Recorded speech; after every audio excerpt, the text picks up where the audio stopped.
Day 19 Shriram.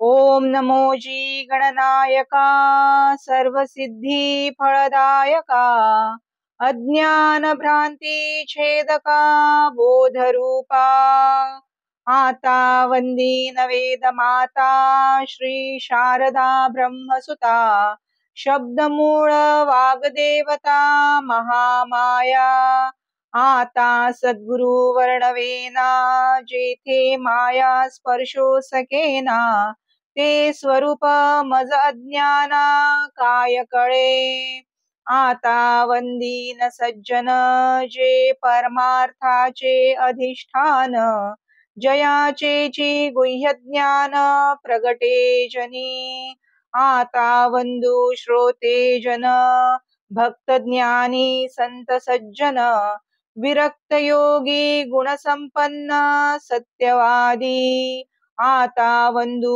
कवीश्वर जे शब्द सृष्टीचे ईश्वर ना तरी हे परमेश्वर वेदावतारी आता वंदू सकळ सभा जये सभेसी मुक्ती सुलभा जेथे स्वये जगदीश उभा तिष्ठतु भरे आता स्तौ हा परमार्थ जो साधकांचा निज स्वार्थ ना तरी समर्थामध्ये समर्थ योग हा धन्य धन्य हा नरदेहो येथील अपूर्वता पाहो जो जो की जे परमार्थ लाहो तो पावे सिद्धी ते जय जय रघुवीर समर्थ। समर्थ स्तुती।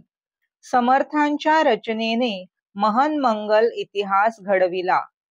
पूर्व काळापासून षोडशोपचार पूजेत किंवा अन्य पूजन विधानात देवदेवतांच्या विग्रहास देवास दीपदर्शन समर्पित करताना आरती ओवाळताना त्या देवतेची पंचायतन देवतांची किंवा इष्ट देवतांची वेदोक्त शास्त्रोक्त स्तुती स्तोत्रे समर्पित करण्याची परंपरा आजपर्यंत चालत आलेली आहे।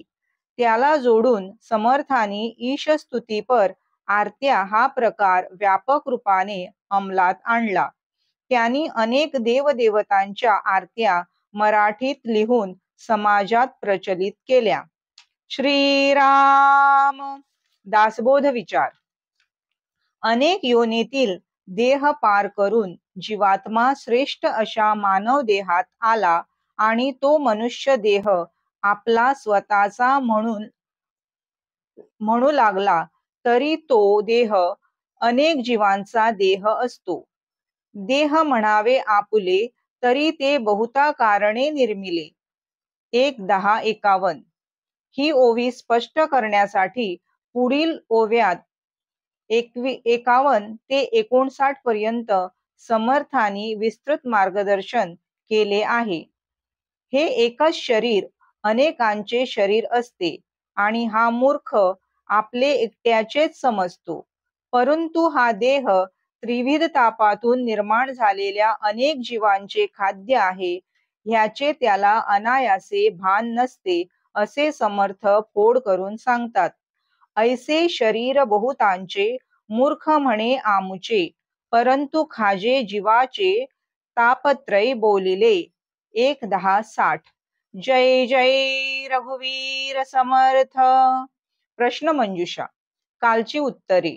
दासबोध, आत्माराम व मनाचे श्लोक ही समर्थांची प्रमुख रचना होय। देह ममत्व बुद्धी ही मिथ्या आत्मप्रचिती आहे। श्रीमद भगवद्गीतेतील 9व्या अध्यायाला राजविद्या राजगुह्य योग असे नाव दिले आहे। आजचे प्रश्न। समर्थांनी ईशस्तुतीपर कोणती रचना केली? मनुष्य कोणता मूर्खपणा करतो? श्रीमद भगवद्गीतेतील विभूती योगाचे ज्ञान कोणत्या अध्यायात सांगितले आहे? शुकासारिखे पूर्ण वैराग्य जाचे वशिष्ठा परिज्ञान योगेश्वराचे कवी वाल्मिका सारिखा मान्य ऐसा नमस्कार माझा सद्गुरु रामदासा. जय जय रघुवीर समर्थ.